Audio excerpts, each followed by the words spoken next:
à compenser le manque d'eau sur tout le territoire. On en est encore loin, la sécheresse est telle que dans de nombreuses villes, il a fallu prendre des décisions radicales pour économiser l'eau. C'est notre série de l'été sur Europe 1. Ce matin, rencontre Lionel avec le maire de Villeperdue dans l'Indre-et-Loire. Effectivement. Bonjour Frédéric Dupré. Bonjour. Alors dans votre commune, comme dans beaucoup d'autres, il est interdit d'arroser les terrains de football et ça pose un problème puisque le 28 août prochain, vous deviez accueillir un match des phases régionales de la Coupe de France. Villeperdue face à Saint-Amand-Avennes, mais voilà, votre terrain est complètement impraticable, c'est ça ?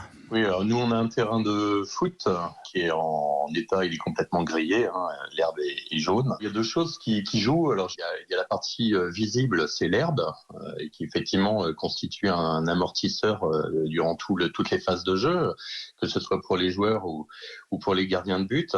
Et également finalement la couche de terre ou de sable qui est dessous, qui lorsqu'elle est très sèche est très dure, et que lorsqu'elle manque d'humidité, n'a pas du tout la même résonance. Donc ça peut créer des problèmes d'entorse, de tendinite ou de plus grosses blessures aussi, bien sûr.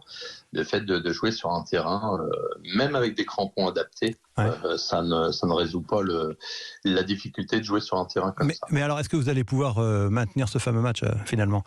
Sur Villeperdue, je vous avoue que en l'état actuel de ce niveau de sécheresse et d'état du terrain, je ne vois pas de solution à court terme pour le 28 août, à moins que la préfecture autorise des réarrosages. Mais on voit qu'il y a des communes qui sont dotées de terrains en gazon synthétique, parce que nous, on n'a pas été en mesure peut-être d'imaginer au point de vue investissement sur notre commune, mais on a des voisins qui pourraient prêter un terrain en synthétique. Alors est-ce que on serait autorisé, est-ce qu'un club de foot serait autorisé à jouer ce genre de match sur un terrain synthétique? C'est une question. Et puis il y a une troisième solution qui commence à peut-être devenir intéressante, c'est la récupération des eaux usées, des eaux traitées en fin de station d'épuration pour être utilisées dans le cas d'un arrosage. Voilà, donc ça c'est peut-être une solution d'avenir, que c'est encore une piste. Merci Frédéric Dupré. Je rappelle que vous êtes le maire de Villeperdue dans l'Indre-et-Loire. Merci.